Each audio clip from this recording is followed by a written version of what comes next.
নমস্কার দর্শক বন্ধুরা, রেস স্পোর্টসের পর্দায় আপনাদের সকলকে স্বাগত জানাই। আরও একটা বিশেষ প্রতিবেদন ভিডিও নিয়ে আমরা চলে এসেছি আপনাদের সঙ্গে। ইতিমধ্যেই আপনারা জানেন যে 2027 এএফসি এশিয়ান কাপের যোগ্যতা অর্জন পর্বের শেষ ম্যাচটা আগামী 18 তারিখ ভারতীয় দল খেলতে চলেছে বাংলাদেশের বিরুদ্ধে, এবং এই ম্যাচটা ভারতের কাছে অ্যাওয়ে ম্যাচ। বাংলাদেশে ভারতীয় দল খেলতে যাবে এবং তার আগে কিন্তু খালিদ জামিলের তত্ত্বাবধানে জোর কদমে ভারতীয় দলের অনুশীলন চলছে, যেখানে বেঙ্গালুরুতেই ভারতীয় দলের প্রস্তুতি শিবির চলছে। এবং আপনারা জানেন গতকাল বেঙ্গালুরুতেই কিন্তু ভারতীয় দল ভুটানের বিরুদ্ধে একটা ক্লোজ ডোর ফ্রেন্ডলি ম্যাচ খেলেছিল, যেখানে 6-1 গোলের বড় ব্যবধানে ভারত কিন্তু জয় পেয়েছে। এবং সেই ম্যাচে বিক্রম প্রতাপ সিং তিনি জোড়া গোল করেছিলেন।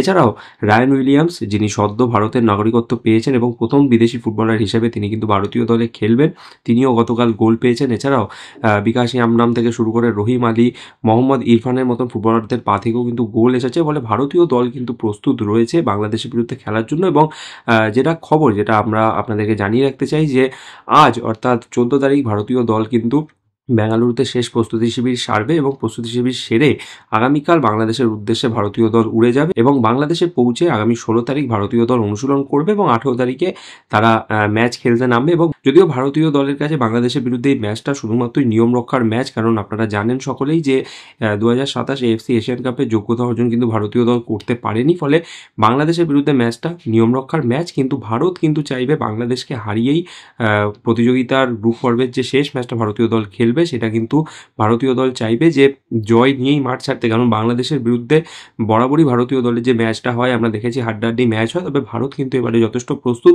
খালিদ জামিলও জানেন বাংলাদেশ যথেষ্ট শক্তিশালী দল এবং সেই ম্যাচে কিন্তু জয় নিয়েই মাঠ ছাড়তে মরিয়া রয়েছেন খালিদ জামিল সহ গোটা ভারতীয় ফুটবলাররা। সায়ন দে, রে স্পোর্টস।